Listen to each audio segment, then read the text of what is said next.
Alright everyone, hope you're all doing well. Gotta start this off by saying sorry right away. I know this video is going up way later than expected, and believe me, it's been one of those days.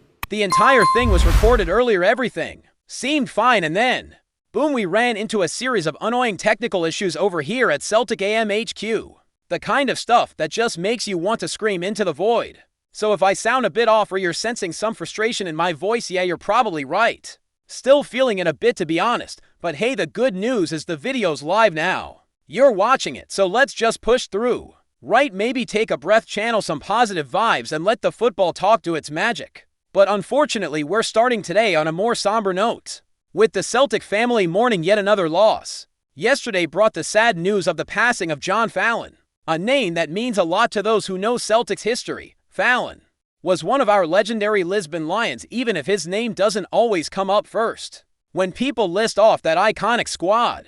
He passed away at the age of 84, and it's another heavy hit for everyone connected to the club. John played for Celtic nearly 200 times, 184 appearances in total, and though many of those came early in his career, he remained an important figure in that era. His spot in the Celtic story is absolutely deserved. Most of those appearances came before Ronnie Simpson arrived at the club, and we all know how Ronnie went on to cement his place as one of the greatest, if not the greatest, goalkeepers in the club's history. Simpson, of course, was the one between the posts for that unforgettable night in Lisbon in 1967 when Celtic beat Inter Milan and became the first British club to win the European Cup. But Fallon was right there with that squad. He was the backup goalkeeper, the only substitute named on the bench that night. And yeah, that's how football worked back then, just one substitute, no tactical changes. If someone went down injured, only then would you make a switch. Imagine playing a European final now with just one guy on the bench. Sounds absolutely insane by today's standards, but back then that was just how it was done.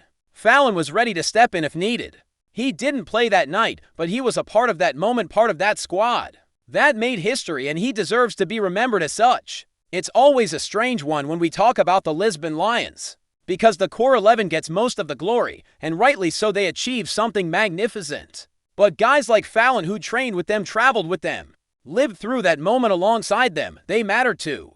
They contributed in ways that didn't show up on match day, but that were felt across the club. Fallon wore the shirt with pride, whether he was on the pitch or not. And after his playing days were done, he stayed close to the club. A lot of you will remember seeing him around at games, home and away, just being present, being part of the fabric of Celtic. Some of you might have even met him. He was that kind of guy, still making time for fans, showing love for the club, representing everything that Celtic stands for. I saw the Celtic Foundation paying tribute to him online, and the Kano Foundation did as well, both speaking about the role he played not just in football, but in giving back in community work and helping others. That's the kind of legacy that goes beyond the numbers. He wasn't just a former goalkeeper. He was a symbol of everything the club stands for: passion, loyalty, humility. Fallon lived that every day. His passing is a huge loss, not just for older fans who remember him playing, but for anyone who understands what Celtic is all about. It also hits that much harder, coming just weeks after we lost John Clark, another Lisbon Lion, another absolute legend. So now, as we approach Flag Day next weekend, which is always a special moment on the calendar, you hope that the club takes the opportunity to do something fitting, to honor these men, to remember what they gave us, and to make sure their names are sung loud and clear. You'd like to think that there's something planned, some kind of tribute lined up maybe, when we unveil the flag, something to mark their contributions properly. Because those guys didn't just win a cup. They created a legacy that lives on through generations of supporters. That deserves respect, remembrance, and reverence. Switching gears now, because yeah, football life keeps moving and there's always something going on. Let's jump into the latest on the transfer front, because there are a few things bubbling away right now, starting with Jeffrey Schlupp. Remember him, the left back who joined Celtic on a loan deal and had that little burst of form when he first arrived. Well, according to Pinkin, a solid source when it comes to Norwich City news, Schlupp is now in talks to sign with them as a free agent. He left Crystal Palace at the end of last season, and with his contract now done and dusted, he's available to go wherever he likes. Now, to be clear, it was never likely that Celtic were going to try to bring him in permanently. That always felt like a short-term deal, but still, when he first arrived, think back to early February, he did make an impression, especially that game in Munich. He did an absolute job shutting down Michael Olise. That performance will stay with a lot of fans, no doubt. For a moment there it looked like he could become a solid squad player. He had a few decent games on the domestic front as well, but as the weeks went by things started to cool down a bit. Greg Taylor returned from injury, reclaimed the left back spot, and Schlupp slowly drifted out of the picture. And honestly, that's probably how it should have gone. Taylor deserved to finish the season as our #1 left back. Sure, the Scottish Cup final wasn't exactly the ending he would have hoped for, but those last few weeks of the season were solid from him, a proper finish to a long campaign. As for Schlupp, good player, seemed like a good guy around the dressing room, and if he ever returns to Celtic Park, you'd imagine he'd get a warm welcome. No hard feelings at all. Now, while we're still on the Norwich City theme, let's talk about the Hyunjin Yang saga, because this one went a bit off the rails online. Last night a photo started circulating showing Yang supposedly wearing a Norwich kit at an unveiling event. The image came from a Korean fan page, not an official account, and it spread like wildfire for a bit, but turns out it was completely false. The fan who posted it later took it down and apologized, admitting that he got overexcited and didn't double-check the source. Happens to the best of us, right? Look, we're living in a time where AI-generated images are everywhere. You see something that looks legit and it's easy to get fooled. That's the world we're in now. You've got to be careful, do your homework, and not take everything at face value. So just to be clear, Yang is not signing with Norwich City. There was interest, yes, and reports last week did link him with the club, which probably added fuel to the fire. But as of now, there's no move happening. That image was not real. End of story. Honestly, it's a good reminder for all of us in this era of AI deepfakes and lightning-fast misinformation. Take a second to question what you see before buying into it. Especially in football, where transfer rumors and fake leaks are everywhere. It's so easy to get caught up in the excitement. But yeah, Yang is still a Celtic player, and there's no reason to believe otherwise right now. Let's pivot to the Champions League quickly. I touched on this yesterday, probably went on a bit too long, but let's just wrap it up briefly. Most of the second qualifying round first leg matches were played last night. Ferencváros Copenhagen and Red Star Belgrade all came out on top in their ties and look very likely to go through to the next round.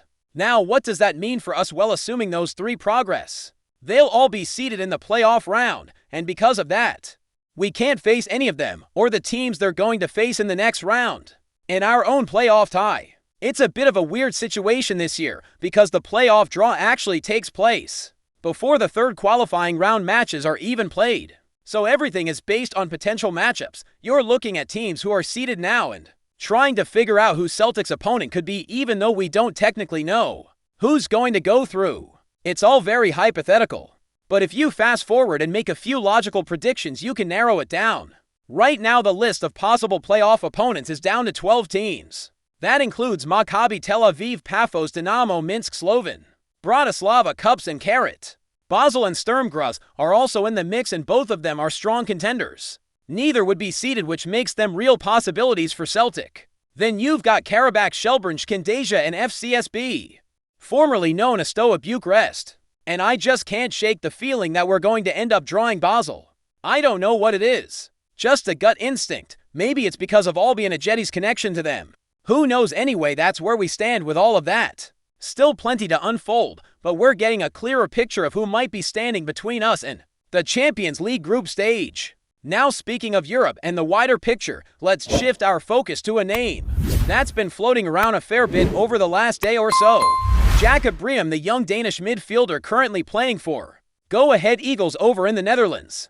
This is a name some of you might already be familiar with, especially if you've been keeping an eye on the Eredivisie, or even just following Celtic transfer links closely. So the story here came from the Herald, and according to that report, Celtic actually submitted a bid for Briam earlier this month. And no, we're not talking days ago, this was way back at the start of July. Now here's where it gets interesting. The original report didn't come from Scotland at all. It actually started in the Dutch press in a piece that came out around the 4th of July. They were quoting Go Ahead Eagles sporting director, a lad by the name of Jan Willem van Daub. Cracking name, by the way, and he made it pretty clear at the time that a bid had come in for Briam from a foreign club. According to him, that offer wasn't even close to their valuation and it was flat out rejected. He said something along the lines of, "We're miles apart on this, and honestly maybe it's better if he just stays here until the winter window." Now fast forward a couple of weeks and our own media's caught up. And it's being suggested that the mystery club behind that rejected bid was indeed Celtic. And to be honest, that wouldn't be a surprise at all. It fits our usual approach. We identify a young talent, throw in a bid that's well below the asking price and see what happens. It's kind of the Celtic way these days, isn't it? Conservative at first, trying to stretch the value. Play the long game. And while sometimes that works, other times it just sees us missing out on good players because we didn't want to pay the going rate. In Briam's case, it's been reported that we offered about £1.5 million, not euros, while the Dutch side are said to be looking for something closer to €6 million, which comes out to roughly £5 million. That's a big gap, no doubt about it. And yeah, you'd be right to wonder if we're actually serious about signing this lad, or if we've already moved on to other targets. A lot can change in 3 weeks, especially in the summer window. Maybe we've got someone else lined up now. Maybe Briam's name was just one of many on a long list of potential midfielders. But let's not brush him aside too quickly. This is a talented player we're talking about here. He scored 10 goals last season in the Eredivisie, and for a smaller club like Go Ahead Eagles, that's not something to be sniffed at. That kind of output from midfield, that's serious business. He was actually joint 11th top scorer in the entire league, and that's playing from midfield, not up front. That's the kind of profile that grabs your attention. Creativity, energy, a real eye for goal. All things we could use more of in this Celtic squad. Now some are describing him as a right-sided attacker, others say he's more central. I had a wee look at some footage myself, and from what I saw, he definitely plays a lot through the middle. Most of his best moments came from breaking through the center of the pitch, charging at defenders, linking play in tight areas. You're not really seeing him hugging the touchline or whipping in crosses. So if that's accurate and he's more of a central midfielder or attacking number 10 type, it does raise a few questions. For example, does our interest in Briam suggest we're planning for life without Rio Hadid? That would be a bit worrying, right? It's always a balancing act in this window. You're trying to improve the squad, but also hold on to your top players. And if we're chasing a central midfielder who's known for scoring and creating, it's hard not to think there might be a bigger move in the background, like someone going out. Hadid's one we've seen linked with a move away before. It's pure speculation at this stage, of course, but it's hard to avoid making those connections. Either way, Briam is one to keep an eye on. He's already a Denmark under-21 international and seems to have a really bright future ahead of him. Look, if we want him, let's be honest, we can afford him. We're not talking about 20 million here, it's 5. For a club like Celtic with cash sitting in the bank and Champions League money potentially coming, and that should not be a stretch. If the club truly sees him as a key addition, then just pay the price. That might sound a bit simplistic, but come on. How many times have we watched transfer after transfer slip through our fingers because we didn't want to go that extra mile? We can't keep living in the world of what ifs. Right before we wrap it up, just a quick note on a couple of the younger lads at the club who might be heading out. Josh Clark, our promising young goalkeeper, is reportedly drawing interest from Partick Thistle. Now that's not a bad move actually.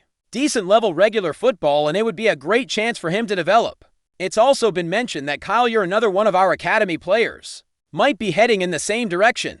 Again, these are the kind of moves that can really benefit young players. Get them out, get them games, and see if they sink or swim. It's always tough to judge youth players too early. Some take off quickly, others take years to blossom. But if these boys are going to make it at Celtic or even just carve out professional careers elsewhere, they need that experience. Playing week in, week out, feeling the pressure, learning how to deal with mistakes. That's all part of the journey. You can't replicate that in team football or training sessions. So I'll be keeping an eye on those moves if they happen. Wouldn't be surprised if more loan deals pop up in the coming weeks either. The transfer window is still wide open, and we all know how chaotic it can get towards the end. We've been linked with dozens of names already, and more are going to pop up. Some might be genuine targets, others total nonsense. It's always hard to tell at first. What I'd say is this: it's not about signing 10 players for the sake of it. It's about finding the right 2 or 3 who can actually improve the starting 11. Not just pad out the bench. We've got money. We've got the pull of European football. What we need now is some real intent in the market. And as always, the big fear is that we wait too long. We've seen it happen time and again. Last-minute deals, panic signings, or worse, standing still while others around us strengthen. That can't happen this time. Not if we're serious about pushing on in Europe and continuing to dominate domestically. The Champions League qualifiers are looming, and if we want to be playing under the lights at Celtic Park this autumn, we've got to be ready, fully ready. That means smart signings done early enough to gel, build chemistry, and hit the ground running. There's no use waiting until the window's nearly closed and then scrambling for options. If Briam is the kind of player we want in this system, with his drive, his vision, and his goal-scoring touch, then make the deal happen. Don't let him slip through the cracks while we're counting pennies. These are the decisions that define seasons. Before we proceed, subscribe to our channel and enable notifications to receive all exclusive news about Celtic FC. Don't miss any details about your favorite team. It's extremely important for Celtic FC fans. Rumblings around Glasgow's East End have sparked fresh excitement among the Celtic faithful, as whispers suggest North Macedonian striker BOJAN MIOVSKI is set to don the green and white hoops, though no official confirmation has been made. Sources close to the club claim the forward has already put pen to paper, potentially sealing a move that could significantly strengthen Celtic's attacking options ahead of the new campaign. MIOVSKI, who lit up the Scottish Premiership last season in an Aberdeen shirt, has long been admired for his clinical finishing, sharp movement, and physical presence in the box. With over 30 goals across the seasons at Pittodrie, the 25-year-old has proven himself as one of the most lethal strikers in the division. And now it seems the Parkhead hierarchy have acted swiftly to bring him south, while Celtic have remained tight-lipped. Insiders suggest MIOVSKI underwent a medical earlier this week and has agreed to personal terms on what's believed to be a multi-year deal. If true, the signing would mark a major statement of intent from Brendan Rodgers' side, who are reportedly eager to inject proven domestic quality into their squad as they gear up for European competition. The potential acquisition of MIOVSKI comes amid growing uncertainty surrounding the future of Kyogo Furuhashi, who has drawn interest from abroad. Whether this deal signals an incoming departure or simply added firepower for the season ahead remains to be seen. But fans are already speculating on how MIOVSKI might fit into Rodgers' tactical setup, known for his poacher's instinct and ability to link up play. MIOVSKI could complement Celtic's fluid attacking style, or even lead the line as a focal point in a more direct approach. Either way, the chatter around the city is growing louder, and the North Macedonian's arrival could soon be more than just rumor. For now, nothing's official, but where there's smoke, there's often fire, and if the whispers are true, Celtic may have just pulled off one of the shrewdest pieces of business in the Scottish transfer window. Hello, fan, don't forget to like and subscribe to the channel, as it means a lot to Celtic FC. Also, share your opinion about the news in the comments below. See you in the next video.